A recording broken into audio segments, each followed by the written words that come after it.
We saw a thrilling event take place in Spain just 1 week ago, and now we travel back to North America to close out a season that's still yet to be decided in some cases, and in other cases, signed, sealed, and delivered. Today we welcome you to Lime Rock Park. It's located in Lakeville, Connecticut, as we travel back to the United States of America. It hosts the 9th and penultimate round of Season 16 for the Extreme Motorsports Ricmotech SportsCar Series, with all coverage on Apex Racing TV. That is your 2.3 kilometer circuit on screen. It's 1.5 miles in length as it rounds itself clockwise. Now, if you're wondering, it looks like a short layout, right? Well, it is. 7 corners around what I could describe best as a wooden roller coaster, really, back from the 1920s. It's a classic circuit. There'll be 60 minutes of racing action coming up, with copious amounts of elevation change over those 60 minutes, plenty of gear changes, plenty of braking zones and throttle zones as well. 250 meters from pole position to turn 1. You're watching the action on screen as the drivers are currently in qualifying. If they can't nail their laps in qualifying, they will not have much of a rundown into those first few corners to make amends for a poor qualifying performance. Now, today we're expecting one pit stop as usual. We're back to that 60-minute format compared to our 90-minute enduro event that we had at the Circuit de Barcelona, Catalunya, and sunny skies as well. Not expecting, of course, any rain on iRacing. We don't have rain, but not expecting any too cool of a condition here. So the drivers will have a decent amount of grip available at their hands. Jonathan Simon in the commentary booth, Tyler Maxson alongside me, the brilliant Tyler Maxson, who you described Lime Rock Park quite uniquely to me 5 minutes ago. Yeah, it's definitely an interesting circuit. This is a very different circuit than the Circuit de Barcelona Catalunya that we were at just 1 week ago. And this poses a whole new challenge. The biggest game at Lime Rock is survival. Like you said, I think this track is really a death trap, honestly. Especially in the layout that we're running it with the fast uphill left-hander, or the fast uphill right-hander. Yeah. It makes for a truly large challenge for the drivers, not only in just driving the circuit, being that you have to have such a unique setup on the car for this type of racetrack, especially in that MX-5. It's one of the most challenging tracks, honestly, to set up for, in my opinion, because of how different it is. And it's one of those tracks where a lot of times you don't know what you're kind of getting yourself into, and the biggest game here is survival. If you can survive, a lot of times you're going to have a good position. Well, we watched the young Elvis Rankin lap away on screen, setting his first times in qualifying. But we also have the veterans giving us a view around this 1.5 mile layout. Welcome, everyone, to Lime Rock Park, located here in Lakeville, Connecticut. Great to have you with us as we provide you your track guide today in the Ford Mustang around this 1.5 mile road course.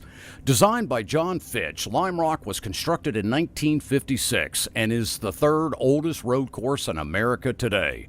The course is unique, though, as there are no grandstands. Fans gather on the hillsides to enjoy the racing here at Lime Rock, and this course has seen minimal changes over the years and has been raced by legends like Sam Posey and the great Paul Newman.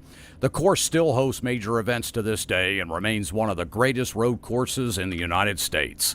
Well, let's begin our track guide around this short but fast-flowing road course as we head up the front straightaway known as Sam Posey Straight. We come across the stripe and head towards Big Bend, turns 1 and 2.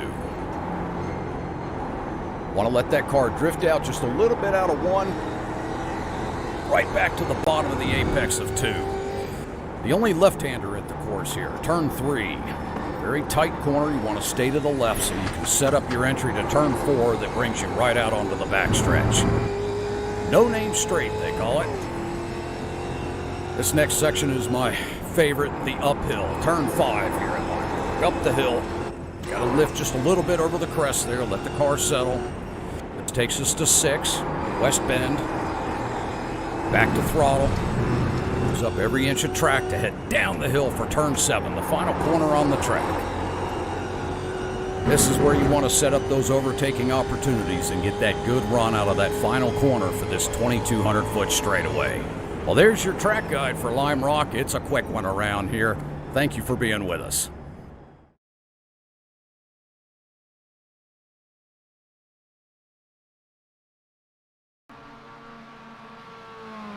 So that was a trip around this 1.5 mile layout at Lime Rock Park. Now, Travis Schwenke currently on provisional pole. Your TCR and GS classes have completed qualifying. It looks like Carlisle and Nom currently lead the fields away. Now, not too much of a difference between lap times, but look at the difference between at least the TCR and the ST. I did speak to Kevin Carlisle pre-broadcast, and he discussed how lap traffic was going to be so chaotic here at Lime Rock Park. Yeah, the lap traffic is definitely going to be chaotic, whereas in previous rounds, the TCR guys would usually have about 5 or 6, maybe up to 10 clean laps, depending on the circuit, before they would start closing in on those slower MX-5 guys. But now they don't have that same luxury here. They are going to be closing in on them in a matter of laps, because they're about 4 to 5 seconds quicker than the entire field is in the MX-5, so it's definitely going to be a challenge for those guys. And also another thing to note, the TCRs are not that much faster than the GS cars, so that will make getting around the GS traffic tonight a little bit harder for the TCRs than it normally is. Yep, definitely. So here is your MX-5 field going out. Now, Tyler, we know you are a champion in the MX-5s in the real world. How important is qualifying right now in the MX-5s? Because we know the draft makes a big difference. We haven't visited Lime Rock Park, by the way, I think since season 13 or 14 for the SportsCar series. So it has been a while since we visited here. But from my memory, the draft played a big deal in the races as well. So we're expecting that here today, even if you don't qualify near the top. Yeah, the draft is definitely worth something, but at Lime Rock, it's almost mitigated here by the fact of that it does have quite a bit of corners. This is a kind of a driver's track, as we tried Travis Schwenke there slide off and get himself into the barrier on his out lap. But that's another thing to note, is that this track is very challenging on cold tires, because you are expected to be very, very quick right out of the rip, and there is some very, very quick corners, and they have to be using a lot of curbing. So now, Tyler, Lime Rock Park, as we said, it's a very short layout here. What are your tips for Lime Rock Park for anyone new who's new to the service? Now, a lot of people who are actually new to iRacing visit the circuit when you're racing in the rookies, especially in this Mazda MX-5. But it's a circuit that is also associated with the Skip Barber Racing School too. Skip Barber runs around here quite a bit, but I think the best advice I can give before I let you spiel into it all is when you go up through turn 5, the uphill, the right-hander, pray for your life. I think you pretty much nailed it, to be honest with you. I think the best thing that you can do here is be calm. Be smart about your moves. Don't put the car in any situation where it could possibly be damaged too badly. Now, that's obviously always a risk when you're racing, but here at Lime Rock, things can go very bad very quickly, and you just want to make sure that you're kind of easing on the side of caution, because 9 times out of 10, that will pay off for you, and you will go better because of it by just maybe losing 1/10 of a second here to possibly keep yourself in the race. Now, drop rounds are going to take into effect for these final 2 rounds of the season. We talked about this being the penultimate round. Next week at Road America will be the final round for season 16. But now we take into effect drop rounds. Now, I'm not the biggest fan of drop rounds. They tend to confuse me quite a little bit. But it has opened up the championship a little bit now come the end of the campaign. And we look at the TCR standings first of all. Kevin Carlisle has a 10-point lead here, Tyler. For him, I wouldn't say pace is an issue at all. For him, it's just more about staying out of trouble. Yeah, that's certainly what it is about for Kevin Carlisle in your TCR category. He definitely has the pace. It's just about keeping that car underneath him and getting himself through tonight cleanly. And now, this is something that I kind of took a note of when I was going through all of our notes here pre-race, is that this series does drop rounds in a little bit different way than what you would expect. So the drop round basically means that if a driver has 0 points or has had a bad finish, then they basically can replace it with tonight's result. So it's not that they can only drop these 2 rounds. It's just these next 2 rounds can count towards their worst result on the season, which is definitely a little bit different. And I honestly, personally, kind of like that because instead of fully dropping your worst round, you have a chance to replace it. Yeah, the only reason I dislike it is it encourages more consistency if you don't have drop rounds involved. But the issue with a series like this, Tyler, is we're all sim racers here. You know, a lot of drivers aren't being paid a full year's of salary to drive in the Ricmotech Sports Car Series, unfortunately. Yeah, and that certainly is the case. I mean, a lot of these guys, you know, they kind of do this. Everyone really does this on the side. And, you know, for them, sim racing is just a hobby, as we see Elvis Rankin jump to the pole position here in your MX-5 category. But a lot of the, you know, this is a hobby for all of these guys. So, in my opinion, some of the time you just don't have the time to put into this. Like, you know, it's not a full-time job for them, like you said. And it's one of those things where you can't expect them to make this a full-time job, so you almost kind of have to give them the option, at least, to drop one of the rounds that maybe wasn't their greatest round because they didn't have the time to put in the amount of practice that was needed. Now, for your GS standings, Aeronom could potentially claim another championship here this season, but Mike Dam will be gunning to stop the Estonian. But just like Michael Jordan in his prime, you can't stop Aeronom. You can only hope to contain him. Yeah, that's certainly basically what Aeronom is. I think that was probably the best way that you could have put it. And right now, he sits on your pole position in your GS class. Now, 2 new drivers that have kind of made their way to the top here who have actually pipped Mike Dam for 2nd and 3rd. Daniel Rash, he's made a nice jump here at Lime Rock Park. He is 2nd place, just 8 100ths of a second off pole position in Aeronom. Then we have Cameron Martineau, another one of those drivers who is up and coming in the GS field. He was a GS Open driver, I believe. I'm definitely saying that he's going to be going pro next season. And then Mike Dam sits down in 4th position. So that's definitely a different position than Mike Dam's used to. And you know that he'll be wanting to gun for Aeronom early on in this race, because if he doesn't, then it's going to be a very long and tough night for him. Yeah, definitely. So here the drivers come towards the closing end of qualifying. That's John Allen just servicing the MX-5. We're going to switch over to the race in a minute's time. We'll have a pace lap, of course, too, so don't stress. The race isn't going to begin.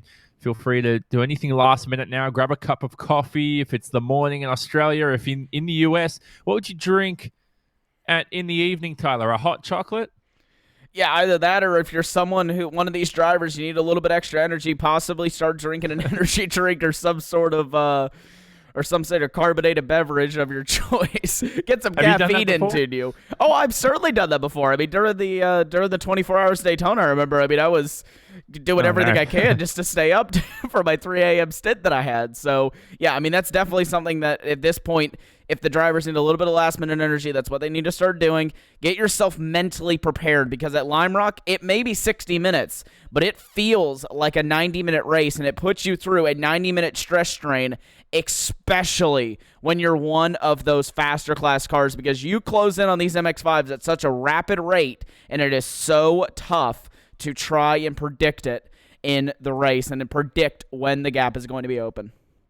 Yeah, definitely. So here we go now. We're about to switch over to the race. We're going to look at your grid for today's event for the first time, and it's Kevin Carlisle who will start from pole for our 7-car TCR field. The Apex Racing Team driver is gunning for the championship here in Season 16. He starts ahead of Brandon Whitworth, who's shown some improved form to end the season for D2D Esports. He'll be in support with Eric Violet right behind, and it's typical of Matt Madigan to start from 4th. Let's hope he can climb back onto the podium yet again here. He's had some good race results, just needs to sort out qualifying in this Audi RS, and he'll climb himself up the order, because Lime Rock Park qualifying, very important for sure. The rest of the TCR order is rounded out by Kernan, Childs, and Lucas Ford for Lucas Racing. Then we look at your GS grid, and as we cycle through this, hardly have I ever seen, and we're just talking about it, Tyler, I've never seen Mike Dam qualify in 4th this season. I might be wrong, but it's always really been Aeronom versus Mike Dam on the front row, and have a look at that. That's very bizarre to see. Yeah, that's definitely very bizarre to see. Mike Dam not on the front row with aeronom this season, but hey, it's a nice change. I think it's nice to see some of the new drivers start to make their way through the field. And as we kind of cap off the Mustang order with Robert Brist and Russ Ruddock rounding out the field, Ruddock not actually setting a lap time tonight in qualifying. Yeah, exactly. So Russ Ruddock will start down the order there for Flying Tortoise Motorsports. And then let's look at your ST class grid. Now, the darker orange are your pro drivers, and then the lighter orange will be your open field. Have a look at Elvis Rankin starting on pole. Great to see him back up there. He's been ever quick. He really nails qualifying, does Elvis Rankin. It's really all about the races for him now. He's been a super driver over one lap. So Elvis Rankin, he'll be hoping to win yet another race this season. He'll be joined alongside Travis Schwenke on the front row. Then it's Jim List with an impressive performance in third, ahead of the Defined Auto Works driver of John Allen. Good to see John Allen back on pace here, qualifying off pole by less than a tenth. Robert Hartley, our winner from last week, will start from fifth alongside Jacob Beasley. And then Mr. DJ Alessandrini, who's looking to officially take that championship today, which he almost certainly will do, will start down the order. Then we'll cycle through the rest of the grid here. We have another big field for our ST class as usual. Now, we had some news on Jason Bossy, Tyler. Might not have the amount of practice we're usually seeing from him because he's in a good run of form lately, but today he's starting down the order. Yeah, starting down the order in around 16th, 17th position, and he sent me a message before the race to tell me that, hey, he hasn't had the time to put into practice. He barely made it into qualifying here for tonight's event. So like you said, we won't be seeing him on the same run of pace that we're used to seeing Jason Bossy in, but hey, maybe he can make his way up the field and at least score some sort of points. And even if this is his drop round, it's not like he hasn't already had an amazing season. No, exactly. You hit the nail on the head there, but here we go now. It's a very short pace lap. Tyler, just remember, we don't have the amount that we'd have at Spa or Barcelona to talk through the pace lap here. Lime Rock is it's the shortest lap of the season and one of the shortest laps on iRacing on the roadside for sure. As we now head towards the final corner here, turn number 7, and we'll begin our proceedings. Hope you're enjoying the action already on Apex Racing TV. Plenty more to come over the next 60 minutes. As the pace car pulls in, we're going to fly green on the Sam Posey straight. Round number 9 for season 16 is go. And what a start there for the inside row. Kevin Carlisle and Eric Violet got off to an amazing start, and you can see Matt Madigan already starting to attack on your second place runner, Brandon Whitworth. So now the field starts to form up here. There was one, we're trying to see which TCR car. It was Lucas Ford, who hasn't taken to the start. So issues for Lucas Ford, but now we look to the GS class as the race commences here. Aeronom leads the field away now. He's just ahead now of Cameron Martineau, Daniel Rash. Kevin Ford's jumped ahead of Mike Dam. So Mike Dam's been demoted to 5th here at the beginning. And now we switch over and watch your STs. Elvis Rankin could be swamped by the field heading into 1. What a start there from Jim List. I'm not sure that he may have jumped that start because that was an incredible launch from him, and he gets himself up into the lead here. Elvis Rankin demoted down to 2nd, and then it's Travis Schwenke, John Allen, and Robert Hartley. That's your top 5. It's a good start here from the ST class. God, that was an entertaining getaway. It's up to Mike Dam now in your GS class. He's promoted himself up in a 4th off camera. We watch your TCR field, though. This is your top class in the field. Carlisle's already breaking away from Violet in the D2D Esports machine. We watch Tony Kerner now in the 5th position, trying to make a move here on Matt Madigan in 4th. Yeah, Kernan, he's getting a good run thus far on Matt Madigan. Here, he's under a 1/10 of a second. He's down the inside for the second and final corner, but he has to get on the brakes there in order to not make contact. Now that'll open up the door for Bobby Childs behind. Well, they'd have to let go of the gas out of that one to get some oversteer because this is a front-wheel drive car, and you'll be spearing off into the barrier in the Audi if you tend to floor it through there. But Madigan is really under pressure here from the likes of Tony Kernan, who is driving an ever splendid first lap. He's trying to bully his way past here, just can't seem to manage his way through, and that's going to put him under attack from Bobby Childs, who promotes himself into the top 5. Yeah, but checking on your Mustang cars. The top 3 are all incredibly close. Sorry, the top 4 are all incredibly close here. You can pretty much cover them by a second. Mike Dam sets the fastest time of the race thus far, a 54.46. That was just about 0.3 of a second faster than your current race leader, Aaron Num. So Mike Dam definitely has pace. He definitely didn't show it in qualifying, but he has a strong opportunity here later on in this race tonight. Yep, certainly does. As we watch Aaron Num climb the hill, and then now through the final couple of corners here at Lime Rock Park through West Bend. And then, of course, then the downhill, as it's known, is the final corner here, turn 7. Now we switch back to the lead of your MX-5. Can you remember, Tyler, the last time Jim List was in first position? This is awesome to see. I actually can remember the last time he was, but I don't remember an exact race when he was in the first position. As you can see, all the MX-5 screaming past our static cameras. I mean, what a view this is here with these MX-5s. This just shows you how close they are and how beautiful MX-5 racing can be. I mean, look at this. We have the top 13, and there's less than a second.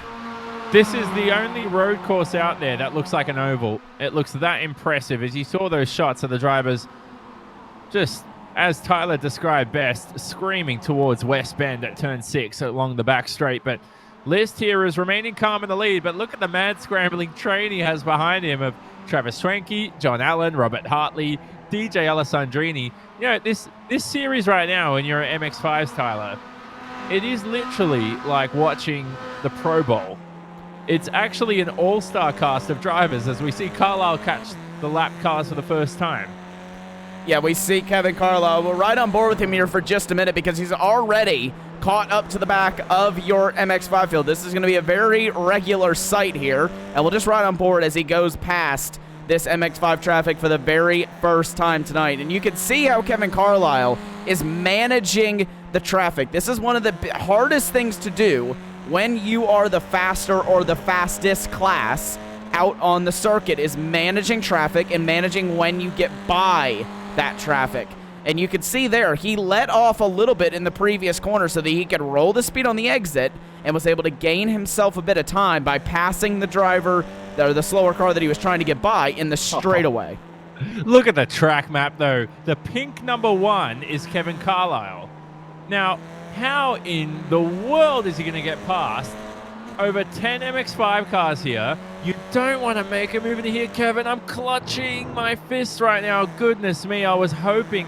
You know, you see, I trust the Apex Racing Team driver, Tyler, but I'm not sitting in the cockpit, so I don't know how much to trust him.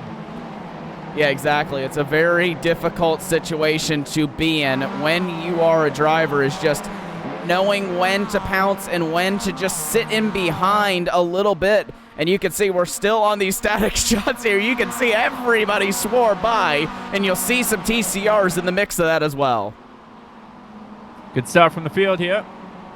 Coming towards turn number 1 as... Wow, I mean, look at the track map there as well. There's so much spare space, but they're all trying to take control of the same piece of tarmac. This is Brendan Horan. Now, did I see an incident being under investigated? That involved the Nap racing car, number 79, and the 42, which would be Eric Violet in the D2D esports car. So some issues potentially for those two drivers. Yeah, I saw that exact same thing. I'm not exactly sure what happened for those drivers. And we'll see 42, incident responsibility.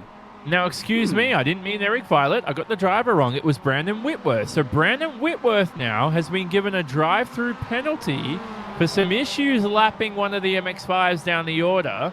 And that could be potentially key towards deciding this race, but not only this race, the championship. Let's have a look at what happened to Parsonal here. So this is just what happened to Nicholas Parsonal. I'm not exactly sure if this is the incident that Race Control was referring to. No, I don't think that it was. I'm trying to find the incident that they were referring to here. I can't find anything. So whilst this is taking place, we'll keep track. There's a lot of position changes going on. Aeronom is fighting for the lead here with Cameron Martineau. This has to be one of Cameron Martineau's most impressive performances in the GS car so far. This right now, this race, Tyler, I mean, it could be a lottery. I'm 100% sure right now it could certainly be a lottery as to who takes victory for all classes. Yeah, I mean, it certainly could be. You know, there is really nothing, I don't think, that's saying that one driver's going to win or another driver's going to win. Anything that we know about, you know, that happen. I mean, anything that we know right now that's previously happened in the season, throw that out the window so far that you never see it again at Lime Rock, because there is really nothing that says that anyone is going to win here. It is, like you said, a lottery. Certainly is. So, Aeronom right now. Oh, goodness me. This is, Tyler, this is so exciting right now. Man, I love Lime Rock when it comes to the sports car series. If you get the right track car combination and the right classes of cars, you can have a thrilling event around here for sure. And look at your top four in the Mustangs, separated by half a second. That's 4 cars. Yeah, now we just barely peaked over a second, and that's only because Mike Dam got a little bit slowed up with that MX-5 traffic there. I mean, this is incredible here for your drivers in your GS category tonight. I mean, what a close race, and you can see Whitworth comes in to serve his penalty there, so the D2D Esports driver serves his penalty. Bobby Childs has just gotten by Matt Madigan then, and he's put himself up into the 4th position, but Kevin Carlisle is starting to stretch out in the front of your GCR field. Yeah, certainly, so good stuff for Carlisle. He seems to be the only driver who's clearing this race with perfection right now, at least at the front. But so far, there's the advantage he has visually on Eric Violet, who becomes the lead D2D Esports car today. Let's have a look at Jim List's advantage here. It's 1.3 seconds from Travis Schwenke. Did you think Travis Schwenke was out of control there for a second? It looked like it. I mean, he came across the top of the hill, and yeah, let's just say he was a little bit sideways, it looks like. But yeah, he was definitely pushing that car hard. Now he's off the circuit. That's going to give an amazing opportunity here for Elvis Rankin. Rankin down the inside of Travis Schwenke, and I think we'll easily get that position down into turn number 1. So Elvis Rankin up into 2nd place now. He has to have a go at closing in the 1.7 second gap to Eric Violet, Jim List, sorry, your race leader right now. Yep, certainly. So here we go. Race is on. Rankin, who started from pole, trying to break away here from the pack. Now, what are your tricks to breaking away from the pack here, Tyler? Breaking that toe. Is there any tricks to doing it? There's really no tricks to doing it, honestly. You just kind of have to either have superior pace to the drivers behind you, or you have to get a little bit lucky with traffic. In the MX-5, these cars are just so close, and there really is no way of breaking the toe easily. I mean, it's pretty much down to luck, in my opinion. Yeah, and look at the bottom right-hand side of the screen. That's the battle for second in class right now.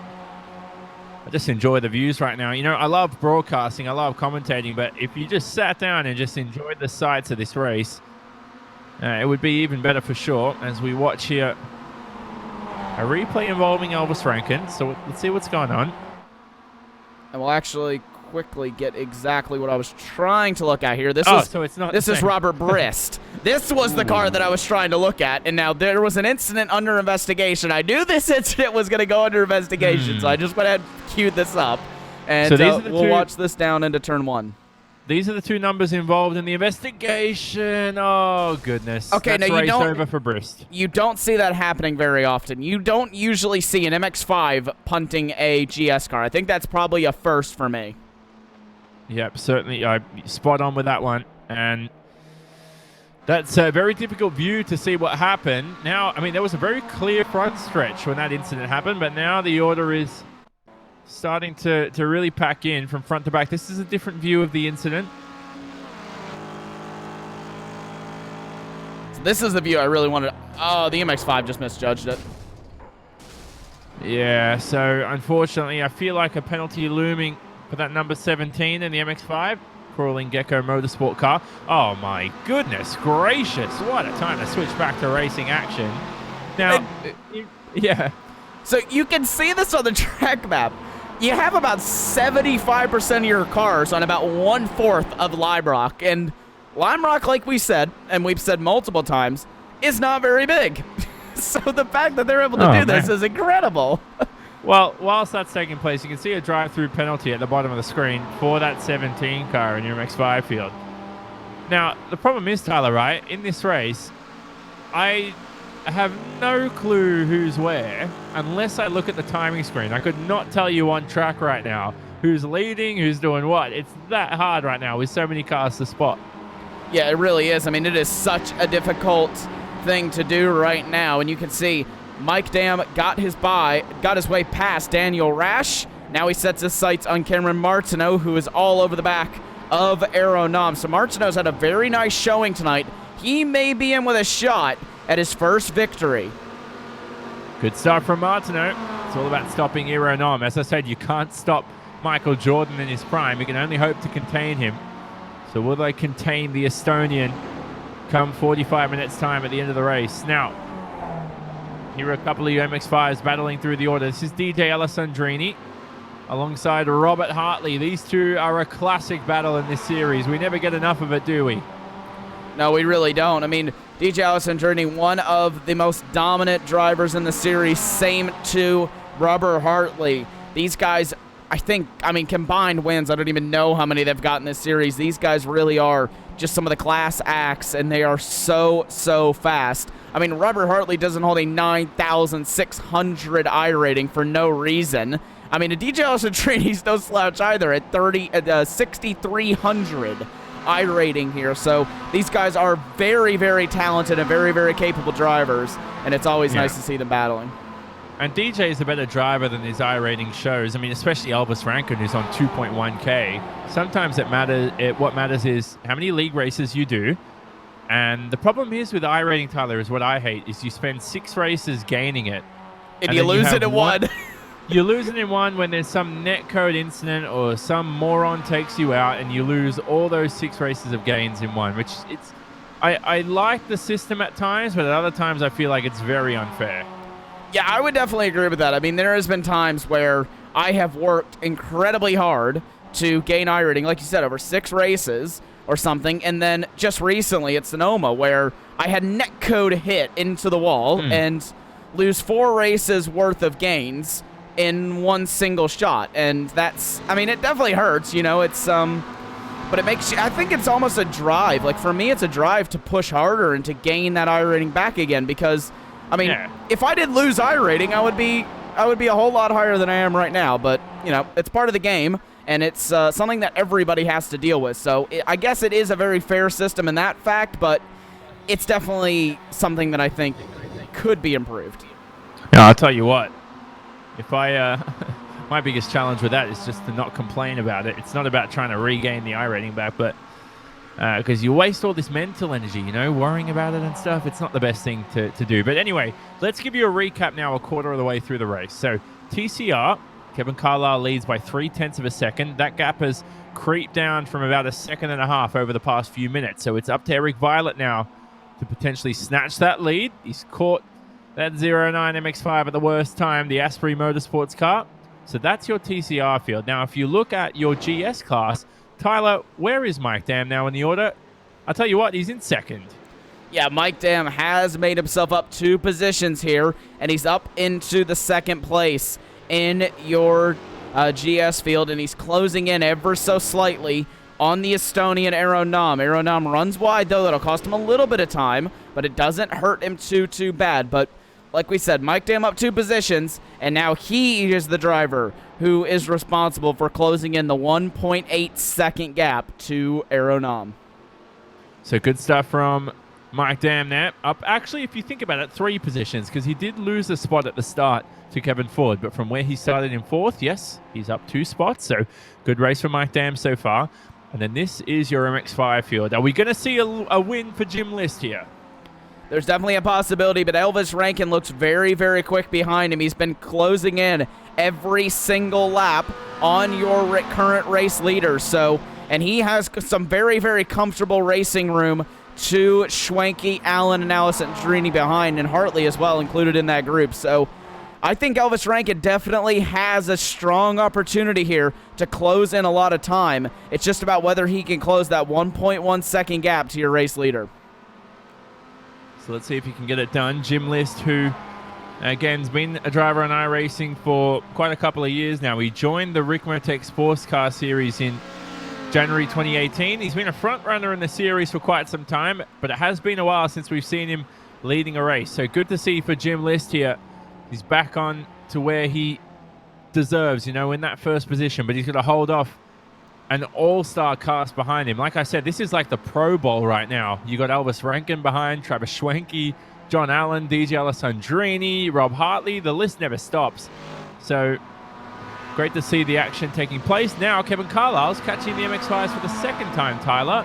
This would be quite entertaining to see. Yeah, the second time. I think, is this the second time or the third time he's come through? I don't know. I've already lost count on how many times he's come through, and we're only 17 minutes into this race. So it's it's this definitely will be the second time for sure. Second time, okay. Guarantee. Yeah. So the second time he's coming through, but we have to jump back here to this battle. Daniel Rash versus Cameron Martineau, and it's Rash now up into third, and Martineau's been pushed wide. He will have to slot into fourth spot.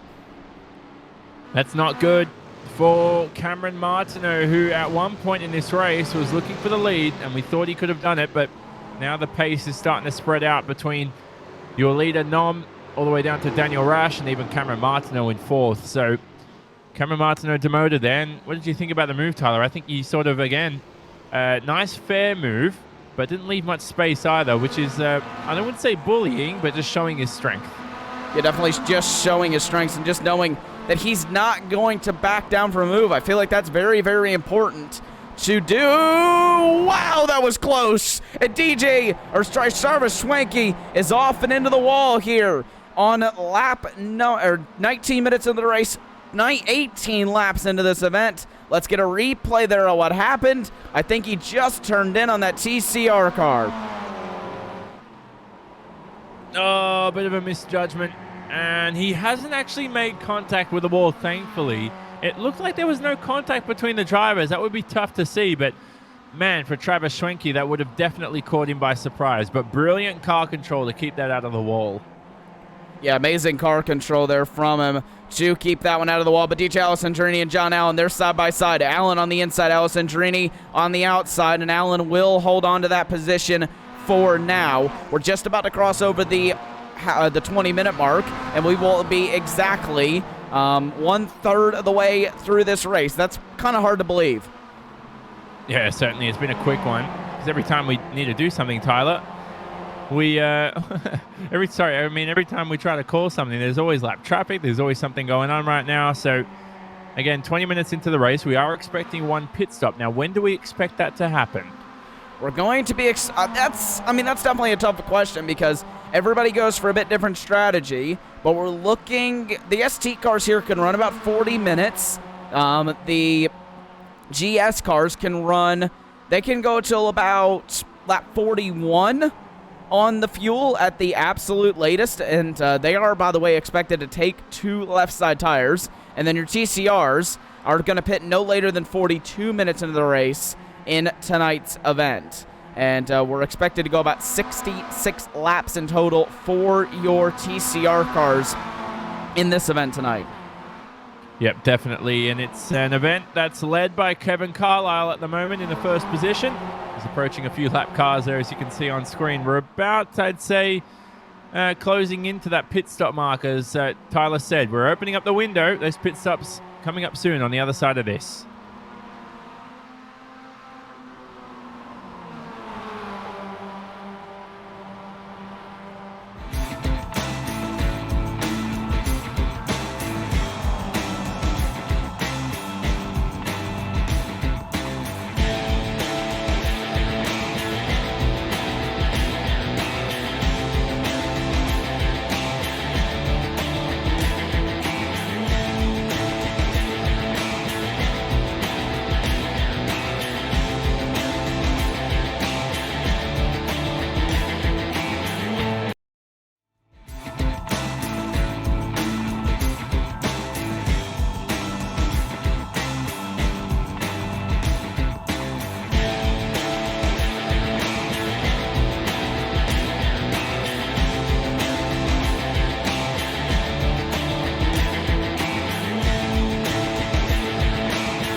Well, here we go. The action all still taking place here for the penultimate round of Season 16 for the Extreme Motorsports Ricmotech Sports Car Series. You're watching the lead battle between your leaders in the ST class. It's Jim List who's led this race every single lap so far after snatching the lead with a rapid getaway.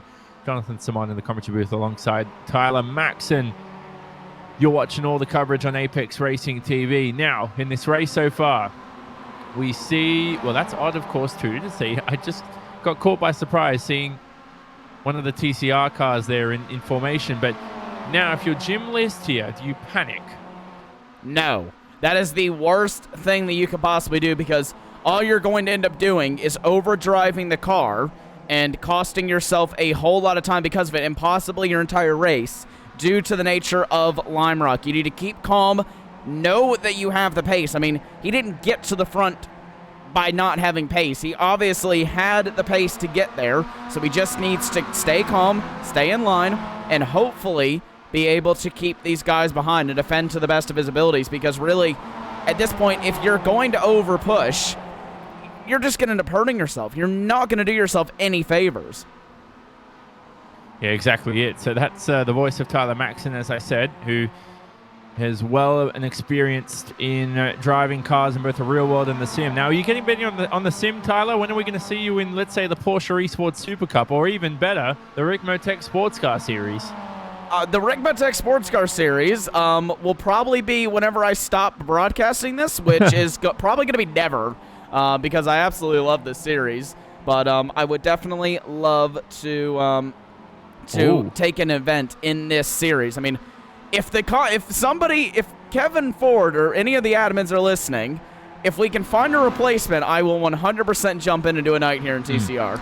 Well, have a look at this as well. Your GS field is entering the pit lane. That's Ira Nom, Mike Dam, and Kevin Ford, the veterans of the GS class, as we watch the lead take place here between List and Alessandrini. This is a battle that's been looming the entirety of the race. Now, Alessandrini's having a form up behind. He feels like he's quicker for the moment.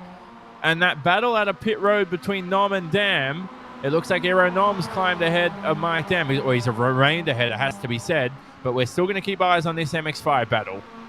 Yeah, we're still keeping our eyes here on the MX-5 battle, because these guys are battling so hard. As Alessandrini now to the outside in turn number 1. He can't quite get there yet, I should say, but we have the top 5 all in an extremely close battle. Then it's 2 seconds back to David Payton and Travis Schwenke.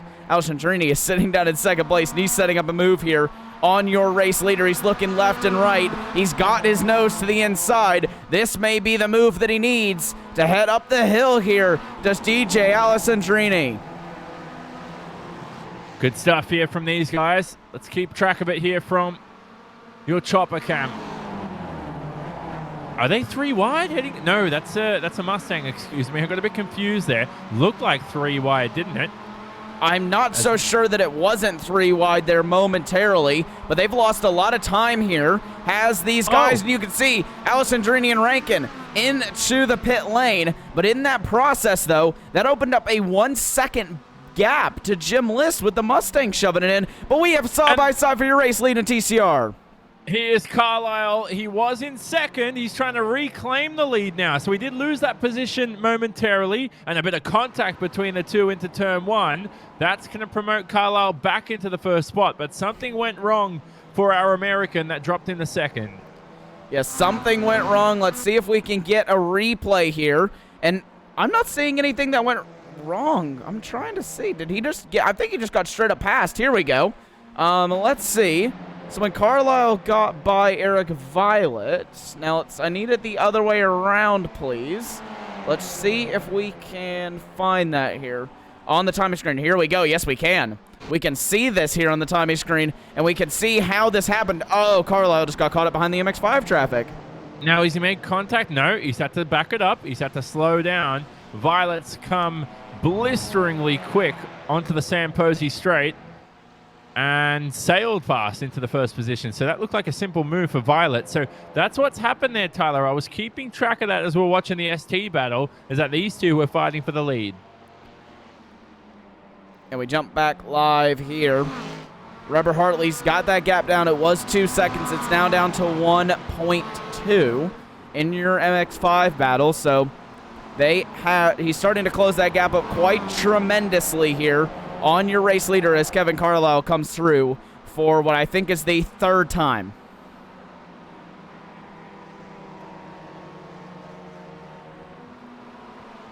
Yep, now sorry, Tyler, I was there. I just had some technical issues, so I missed what you said, but I hope it's not something I need to take note of. No, the only thing to take note of is that Robert Hartley has closed in now an entire second on your race leader in the MX-5 category. I mean, he is closed up at an absolutely rapid rate, and that's not what these guys need, or at least not what Jim List needs, considering he's already got 2 drivers trying to undercut him in the pit lane. Yep, 100%. This is brilliant stuff now from Hartley. He's got to be careful of those pit stops. Everybody's flocking in right now. Jesus Christ. I mean, Tyler, like, how can we keep track of all of this, you know? This has to be the most chaotic race of the season. It's like a Monaco Grand Prix on steroids. I think that's probably the best way that you could have put it. It is, oh, and we have a Mustang into the wall. That's your current race leading Mustang of Daniel Rash. He had such a good race going thus far. What happened? Oh, he's lost it, and no, he's clobbered the wall eventually. He could have gotten away with a rear end damage. But this will be, we're back to live pictures here as we watch Robert Hartley in the pit lane live. But for Daniel Rash, he was on for a podium that could hand that 3rd position to Cameron Martineau once they all make their pit stops. This is Jim List in the lead here. He's lapping another MX-5 now, lapping a couple of them, and he's being lapped by one of the TCRs in the order. This is just crazy, man. I can't get over this. That's Matt Madigan in the TCR who finds no way through past the MX-5s. Yeah, no way past for Matt Madigan, but it was definitely exciting, and they were 3 wide momentarily. So it's definitely different for these guys, to say the least. It's definitely a challenge for them as well. It's not only for the guys whenever you're battling someone in your own class, but also for those faster class of cars. They have so many people to get by, but this is Robert Hartley and Elvis Rankin side by side through turn 1. Crazy stuff going on right now with Hartley and Rankin. Where's Elvis going to go? I hear some contact, Tyler. That didn't sound good. Did you hear that in the background? Yeah, that was Michael. That was actually Elvis Rankin hitting Michael Key there. Just gave him a little bit of a bump draft to let him know, hey, the leaders are coming through. You need to move it on a little bit. And you can see Elvis Rankin able to get by pretty cleanly, but he has been gapped quite a bit here by DJ Alessandrini. 1.8 seconds is the gap currently. Brilliant stuff. Here we go as the leaders are still scrambling for position here. Now, these are your essential leaders, basically, once everybody makes their pit stops and onto the Sam Posey straight yet another time. Believe it or not, Tyler, we're halfway through this madness. Yeah, it's definitely hard to believe that we're already halfway through the madness that is this race thus far. You can see Travis Schwenke just comes out. He was just on pit road, was Travis Schwenke, so he's just come off. Jim List is now onto pit road. John Allen now takes over the effective race lead, and he will get a bonus point for leading a lap if he hasn't already hit his maximum number of bonus points for this season. Now, this is the real question. Where is DJ Alessandrini in comparison to Jim List? Alessandrini, keep in mind, was all over the back of Jim List before he came into the pit stop, and we'll just kind of check in here. Jim List still hasn't gone up on the jacks for the others, for the right side of tires. So interesting here that he's taking 4 tires as Jim List in the pit stop phase. Yeah, good stuff now. So Jim List, that could demote himself, though, from the lead. It depends now whether or not he feeds in behind. Well, he's feeding behind everybody. So there goes Jim List's lead, but you'll have the freshest rubber. Now, I do remember that a lot of drivers like to take left side tires here only, Tyler, due to the amount of right-hand corners. Yeah, a lot of drivers do just take the left side tires, but he took at least 4 tires there because I did see the right sides go up. So he's banking on the fact that the freshest rubber will be the key to this event. And I think he may be right because he had a lot of pace in the first 20 minutes when they were on all 4 tires. And I think he just wanted to try and keep it that way and maybe go for the gamble to try and win this race. Wow, interesting stuff. Now, has Jim List lost one of his only opportunities potentially in quite some time to win a race in the ST class? Or will we see him in victory lane in the next 25 minutes? This is Hartley versus Rankin yet again. And you can see Robert Hartley will easily clear Elvis Rankin. John Allen is now into the pit lane, and he will actually come out ahead here of Jim List, the DTD sports car. So John Allen in the Defined Auto Works MX-5, he will come out ahead of Jim List. But we still watch this battle on screen between Hartley and Rankin. This is your effective second and third place here in the race. And now you can see how quick Robert Hartley is because he is closing in, and they are now under a second to your race leader, DJ Alessandrini. Yeah, there's DJ in the number 91. They come towards West Bend here to close the lap. And then the final corner, if you're new to Lime Rock Park, also known as the downhill. This is the corner right now, this right-hander, as you fly downhill to end the lap. And a brilliant camera shot produced by Tyler Maxon here behind the scenes, as he gives us a good look of the field here as they begin another lap. So we almost have a lot of pit stops over, and because of that, we're getting quick lap times. Look at Robert Hartley in the third position, Tyler. 57.8, fastest lap of the day. Yeah, fastest lap of the day there for Robert Hartley, and that will help him out in the championship as well. He will get a bonus point for having that fastest lap here. As you can see, John Allen, he's off the racetrack. What's happened to John Allen? Oh, this is the last thing Allen needed. The Defined Auto Works drivers just had the worst run of luck the past few races. So what's happened here, Tyler? This is the 61. Just pushed it in too hard. That's all he did. No contact was made. Just pushed it in a little bit too hard. Got sideways, and that was all he needed to go off circuit here. And once you get off circuit, it's pretty much really difficult to get it back on. Kevin Carlisle, though, is into the lane from the lead in your TCR field. This is the Apex Racing Team driver who started on pole. He's handed the lead to Violet, and it looks like he could be on his way towards potentially a race victory in the championship here, because for issues with Brandon Whitworth, Tyler, Brandon Whitworth is pretty much out of the event, I'd say. I don't know if he's still running on the racetrack, but Whitworth certainly had some issues earlier on, and I think that's going to hand the championship to Carlisle. He's going to have one hand on the trophy. Yeah, he's down in 32nd overall position right now is Brandon Whitworth, and like you said, I think that's pretty much going to hand the championship here to Kevin Carlisle effectively. Now, obviously, if Carlisle has some bad luck in Road America next time out, then it's all still to play for. I mean, the TCR championship is still very much open and everything to play for. Wow.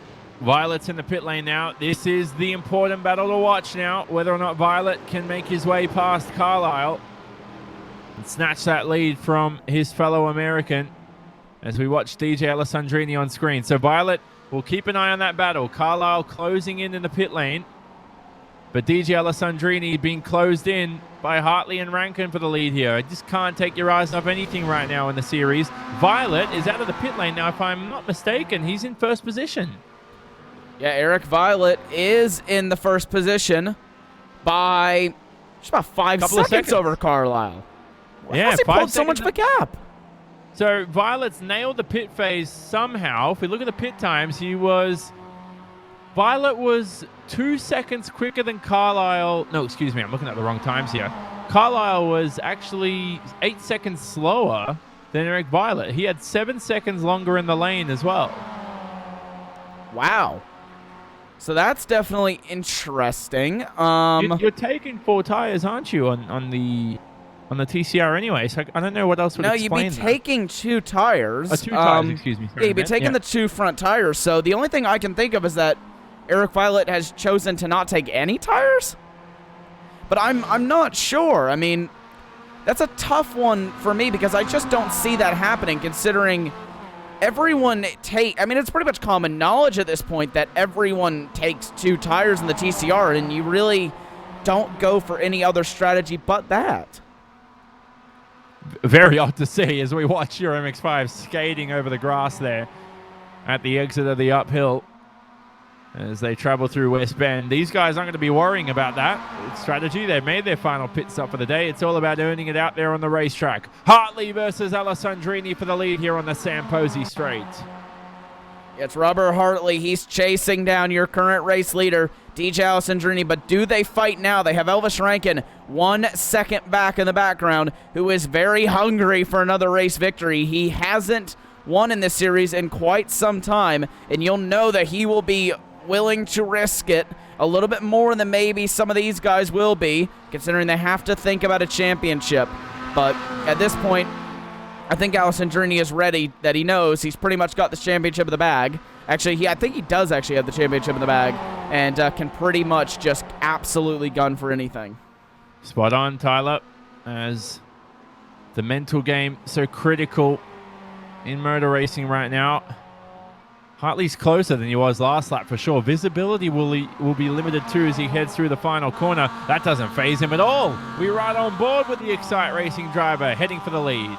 And that's something as we see them side by side now down into turn number 1. It's Hartley versus Alessandrini. Hartley on the inside, Alessandrini on the outside. Alessandrini has to concede, but that brings Elvis Rankin just that little bit closer. He's now down to 0.7 of a second and closing in on your lead group. So this is pretty much down to how much your front leaders right now battle, and that can make this a 3-car train in a matter of minutes. That was Hartley with the typical Fernando Alonso, I'm going to pull out from the slipstream at the last possible moment without taking out the driver in front. Yeah, that was pretty much what that mental game was there. And Eric Violet now has... No, sorry, that was just a little bit of... Wait. He has 14... Oh, never mind. Sorry. A little bit of a glitch in our timing tower there. There was a little bit of a glitch on our timing software. I was very confused by the fact that Eric Violet now seemed to have like a 31-second gap on Kevin Carlisle, and I was quite concerned, to be honest with you, to what happened to your Apex Racing Team driver. Now, can we figure out what's happened here for the lead in your GS class? Because it's Mike Dam ahead of Aeronom as far as I can see, and they're getting a bit argy-bargy through the first couple of corners, but this is a lead change between the two. I'm trying to find the replay of when that happened. Here we go. We got it. Let's see what happened for this lead change. Was it a case of lap traffic? I think it was. Yes, it was. Aeronom gets held up behind the 62 Esport Racer car, isn't able to get by, and Mike Dam easily able to take the race lead. So that's how Aeronom lost it, and this could be huge here for him in the championship. Very blunt is Aeronom, and I certainly think he'll be making some blunt comments towards the MX-5 as they certainly impeded him there, and he's lost the lead here with a few minutes remaining. He's gunning for a championship as well, don't forget Aeronom, as now we switch back over to the lead in your MX-5 since Elvis Rankin now on the attack of Alessandrini. Now, do you think tyre wear is going to come into effect towards the end of this race? Yes. DJ Alessandrini, he pitted a little bit earlier, I believe, than the rest of the field did. So, yes, I think that he will have a little bit, let's just say, reduced tire wear, or at least more tire wear, than the rest of the field has. Oh, God, Tyler, seriously, I'm on 3.5, 4 hours sleep, and this race is not going to get me a nap anytime in the next 4 hours. I'm not... Oh, look at this as well. How about Alessandrini just popping his way past the lap car there? And, man, I can't take a break right now, man. Every time this is like free coffee without having the caffeine. It really is. I mean, you definitely don't, you're not allowed any breaks here. Let's just put it that way. But we have a battle for second place in your TCR field. It's Kevin Carlisle trying to make his way through. Tony Kernan for second place. I'm sure Carlisle won't mind if he doesn't win the race. I'm sure he'd love to win as he makes his way past. Oh, goodness me. Wow. Oh, man.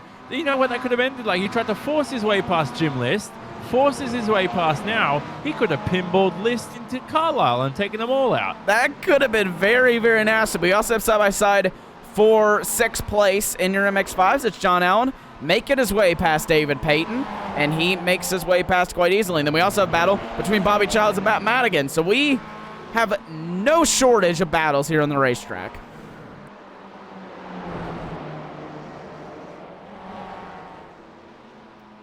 Tyler, man, I swear to God, this is not what I was expecting on 4 hours sleep this morning. I've been so busy. Come into this race, and I swear to God, man, like, stuff all those energy drinks, all those coffees, all that BS that you listen to wake yourself up, get your reaction time going. How about watch Round 9, Season 16 of the Extreme Motorsports Ricmotech SportsCar Series before work every day to motivate you to head into work.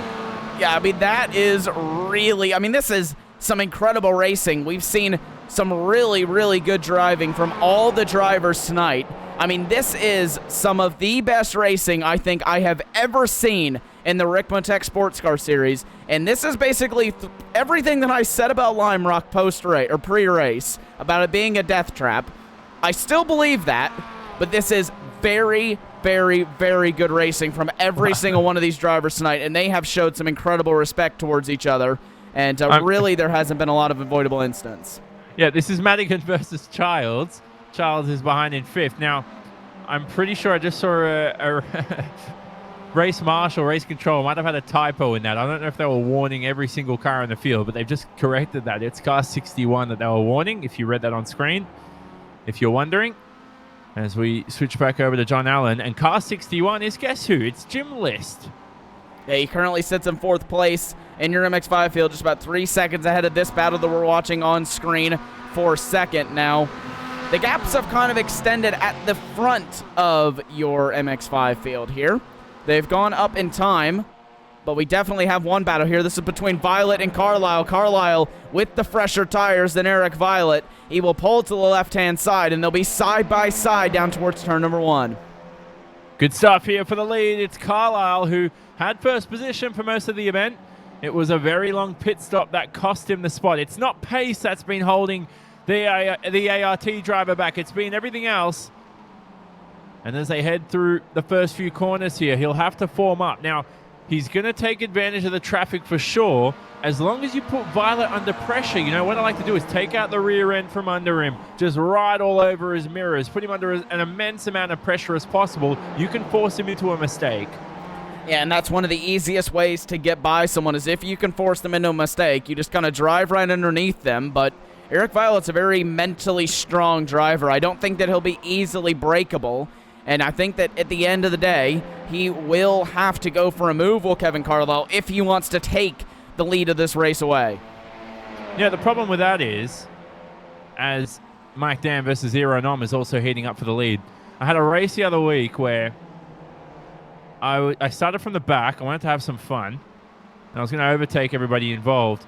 And I ended up behind a driver who I was insanely quicker than. And so what I did, Tyler, was I rode all over his mirrors. I wanted to look as fat as possible in his mirrors to put him under pressure. And I put him under so much pressure that I think he spun out from driving too fast and took me out with him. And so, unfortunately, I started crying after that. I think I called, like, my mom, everybody, like, ranting to him randomly about the crash. But I sort of realized, like, yes, it's the other guy's fault. But I sort of had to realize, like, okay, maybe I should have just taken it easy trying to overtake him, because I put him under so much pressure, he spun and took me out with him. So that's a regret I sort of have from the past couple of weeks, as Carlisle fights for the lead. Yeah, and that's definitely something that you kind of run a risk, you know, when you're pressuring the driver into a mistake, that they won't make a mistake and then come back into you. So there is that possibility, but we have side by side for the race lead. Carlisle on the outside, Violet on the inside. They're still side by side, and there's contact made. And Carlisle will take the spot over Eric Violet. But wow, he had to do a little bit of argy-bargy to get it. Well, I'll tell you what, unintentionally as well. I think he just lost. He put a wheel on the grass there. And if race control investigate that, I do hope they notice that, because that was not by any means deliberate by Carlisle. I mean, not many contact is deliberate if you think about it, but that penalty for a car 84 is not Kevin Carlisle. Here's a replay, though, of the pass for potentially the win. Let's look at the exit, Tyler. Yeah, you could see it even from this replay. I mean, that was definitely not intentional. He clipped the car in the rear of the grass, so you could hear him kind of floor it. Now, in most cases, that would be him kind of trying to hit the other driver, but in the TCR car, it is front-wheel drive. That is the way that you save it with the least amount of punishment. So Carlisle did exactly what he needed to do there.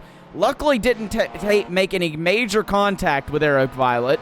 And like you said, if the stewards do decide to investigate that, I would hope that they take a look at the fact that Carlisle did have a tire on the grass, and being the TCR's characteristics, once you put a rear tire on the grass and a singular rear tire on the grass, it is very hard to control the car.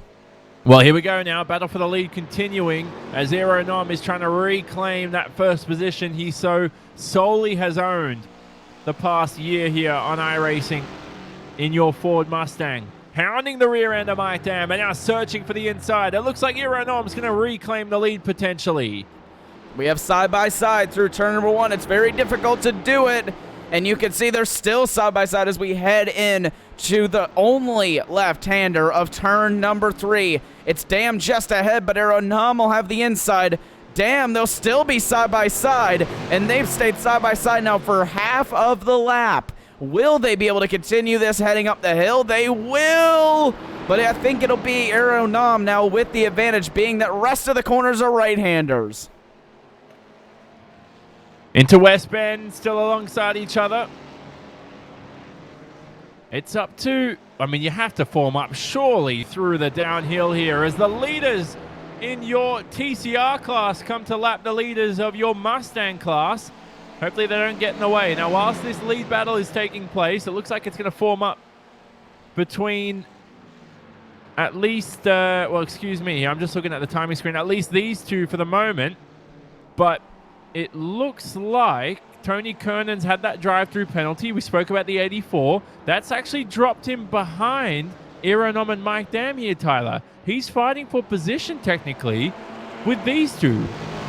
Yeah, he's technically fighting for position with these two, and that can definitely throw an interesting dynamic into the mix here, but I don't think that these guys will go any too aggressive.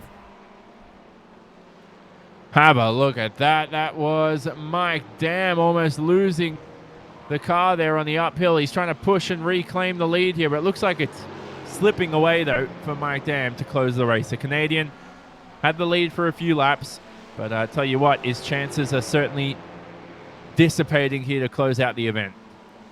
Yeah, his chances are definitely dissipating. He's going to have to push very, very hard indeed if he wants to take the win here in this event. Will Mike Dam, or he'll have to have Aeronom get held up behind some of the slower traffic, and they still have that in plenty. You can see all of it just on the track map there, and that's one of the reasons I've kept the track map up this whole time, is so that everyone can see the amount of traffic there is on the racetrack. Yeah, good stuff here. So you can see that at the right-hand side of the screen as we watch Aeronom lap his way around one of the MX-5s. This is helping Mike Dam just creep back up towards the Estonian. Mike Dam, look at the gap now, Tyler. 3 tenths. Now down to almost 2 tenths. No, I take that back. It's 4 tenths now as he had the worst line through the final corner. So that's the live gap on the left-hand side of the screen. But now to close this race, Tyler, it looks like nothing sealed in all your classes of cars, but it looks like we potentially know who might win these races. If Robert Hartley wins the MX-5 race, that's the last thing I expected.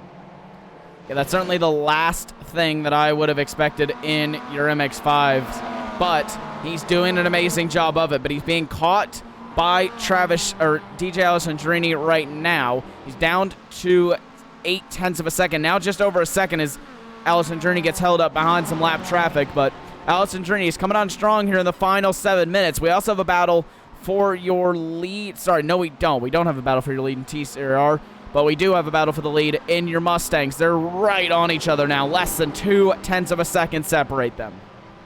Good stuff here. Look how aggressive Mike Dam is trying to claim the draft on this main straight. It's going to be a tight line heading into one. And I think they've nailed it. Yes, they have. Oh, goodness me. One MX-5 driver. That's the number 80 there. An Indy Autosport driver just heading off the racetrack. So unsure what's happened to him. And you can see here there's a battle for fourth place in your MX-5s. John Allen trying to get by Jim List for 4th. He's not able to do it so far, but we also have side-by-side for your race lead in Mustangs. No, we don't. Sorry about that. We're having a little bit of timing screen play up with us here tonight, but The battle for every fourth time, in your MX-5, we certainly do have alive. yeah, every time we switch away, I'd say, unless we're near the cars, there seems to be accuracy, but when we're not near the cars, there seems to be some inaccuracies with the time. But here we go now. John Allen past Jim List. It's been a different second half of the race for Jim List. If you're tuning in now, List did lead the majority of this event. So the fact that he's down in fifth is still a good result, but not as good as he could have hoped for here, as Hartley still leads by about half a second ahead of Alessandrini. Like I told you, though, Tyler, earlier on when we came into this race, we just never get enough here, as we see a drive-through penalty on screen.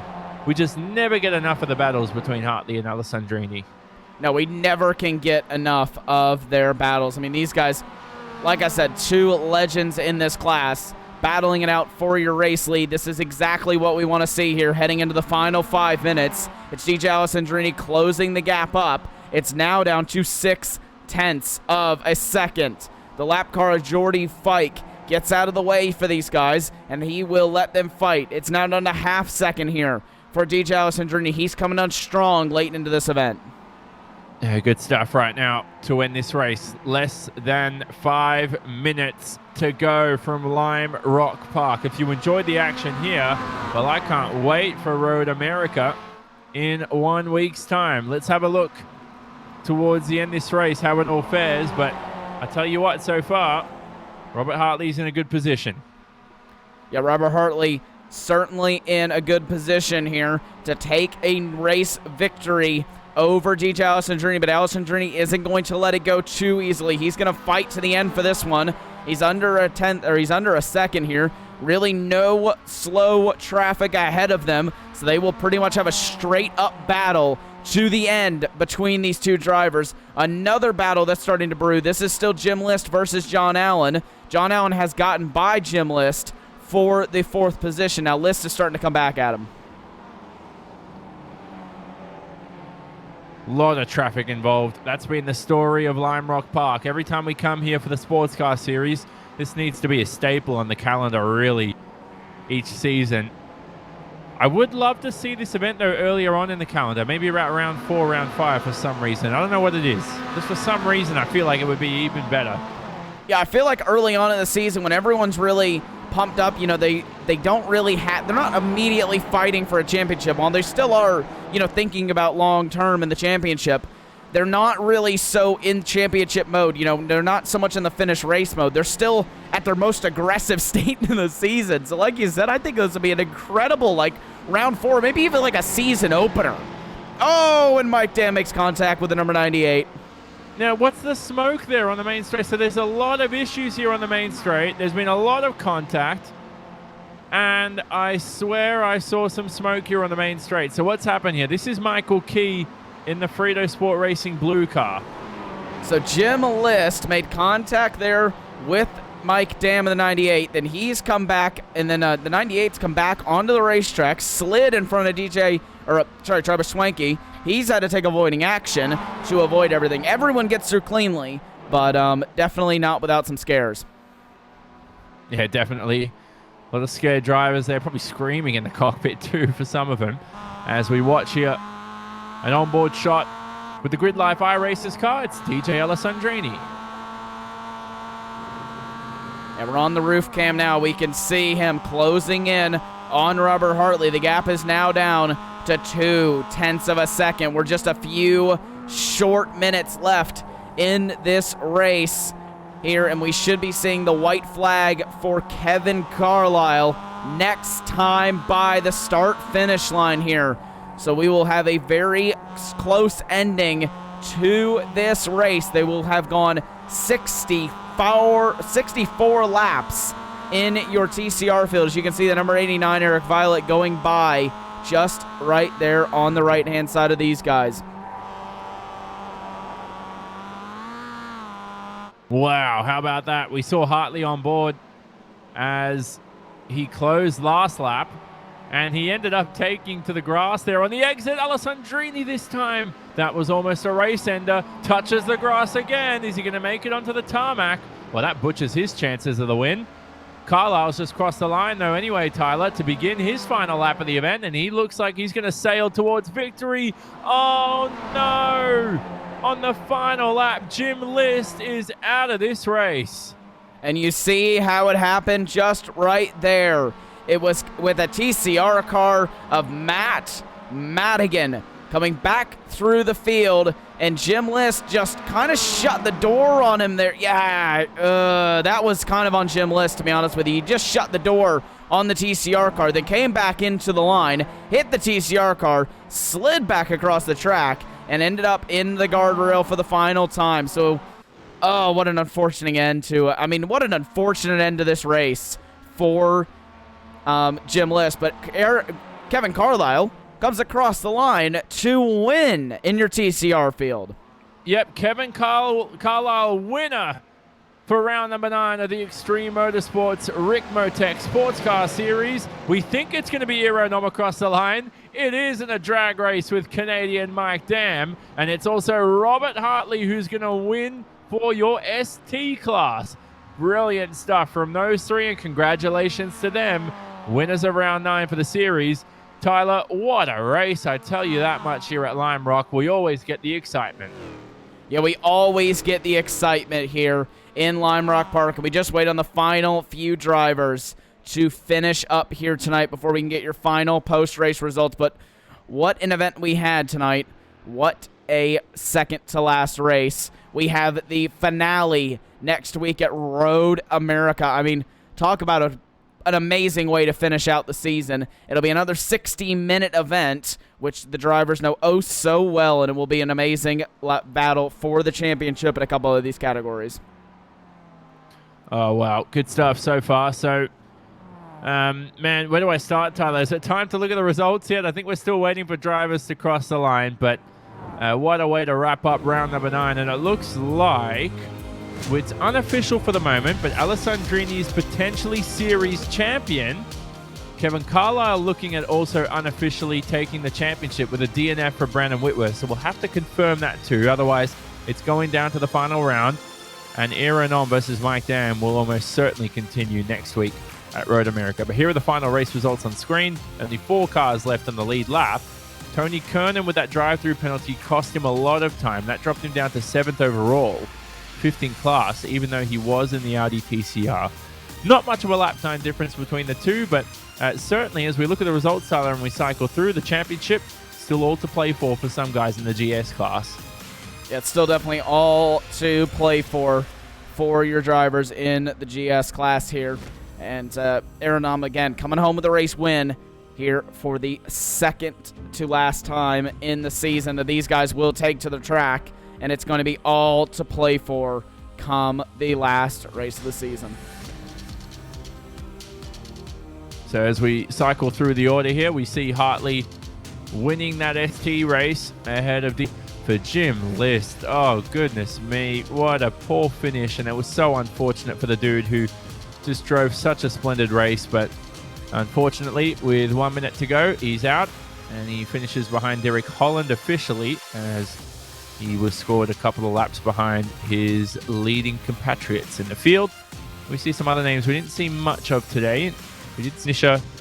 And we see the rest of the field down towards Russ Ruddock, who came home in 37th. Well, he didn't come home in 37th, but he was scored in 37th after not completing the first lap of the race. For now, though, we'll leave you to it. We'll have post-race show and interviews coming up after this, and it's going to be a brilliant one.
What a race it was from Lime Rock Park, and it's time for post-race. Great, and I imagine some of the TCRs are doing the same as well. So we all have to kind of give and take when we can and try to keep it together.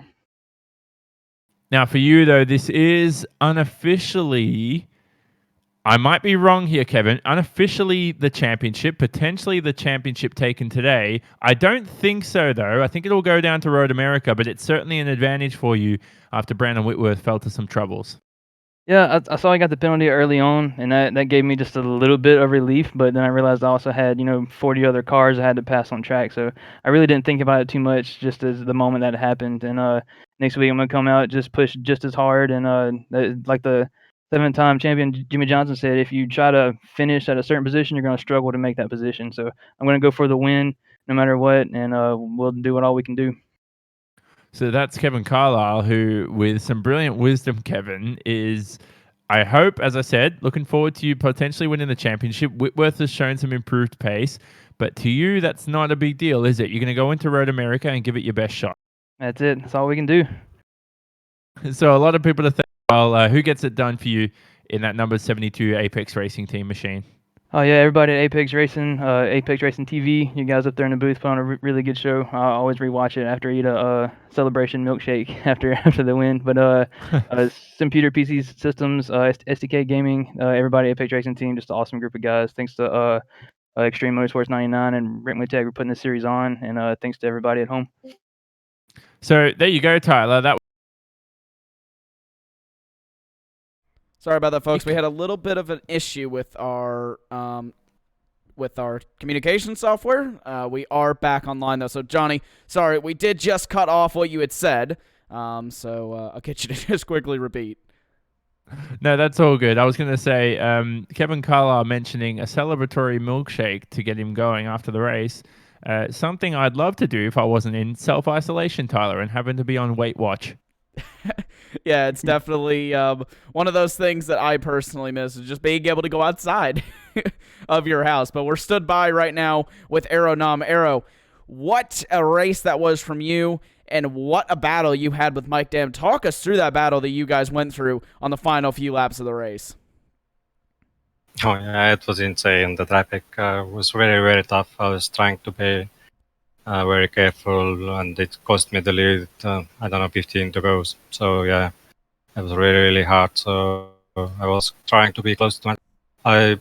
I realized last corner I was getting much better runs, 2-3 tenths maybe I was able to make up. So, yeah, finally I was almost side, and I just went for the lead. And yeah, it was the whole lap side by side with TCR cars behind us. We were just blocking the road the whole lap. I'll get you to talk about the traffic management in this race as well. I know that can definitely be a challenge when you're that middle car where you're not the fastest, but you're also not the slowest. And a track like Lime Rock where it gets very, very busy, kind of talk us through how you personally manage the traffic in that race and try to keep everybody behind you and get by the slower cars. Yeah, actually, the TCR cars were no problem. They were only able to pass on the main straight, so as long they don't go over the crazy move, TCR was fine. But yeah, the Mustangs just had to keep so calm. When we went through the first time, I was building the gap, and every time the Mustang came, and yeah, the gap was already gone, and I had to try to pass and look behind, so do many times at once. Well, congratulations once again on another victory here in your Mustang class. Is there anyone you want to give a shout out to before we let you go? Yeah, like always, I want to thank all the league admins. They have so much work these days, so they're doing a good job. I think Kevin doesn't get any practice, so it was, yeah. I also like to thank the league sponsors and all the drivers. Traffic today was almost perfect. Well, congratulations, Daryl, once again on another victory. We'll let you get going here, but once again, congratulations. Thanks, guys. Well, what a race it was. So we'll take Eric Violet up next. Eric, we got... Hey, how are you guys doing? Hey, there you go, Eric. It was I tell you what, a brilliant race for you. Not so much for your teammate Brandon Whitworth at all. So for the D2D Esports team, it was, would you say one to forget or a good race to remember?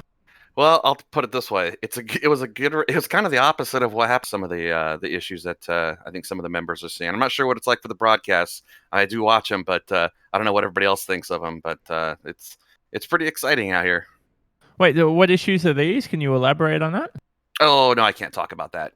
Oh, come on. No, You can't just leak it out like that and then not say anything anyway. No, you'll have to catch Bobby or Kevin or somebody like that when they have a slip of the tongue or something. Well, that was Motegi, by the way, that you did. Yeah. So let's not forget that one in round 5. Yeah, the Japanese. I could picture it's one of those things. I could picture the track, couldn't name it. There you go. Eric Violet, we'll leave you to it, mate. Hopefully see you next week for the final round. But for now, Tyler, that explains the pit stop dilemma for Kevin Carlisle. It was possibly tires he took, something that we'll care for Kevin to talk about later on. All right, have a good evening, guys.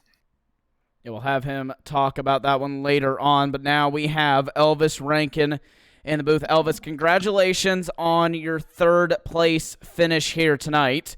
You kind of had an up and down race. You were towards the front of the pack. I think you were leading for a very short period of time, and then you kind of fell back a little bit and then got yourself back forward again.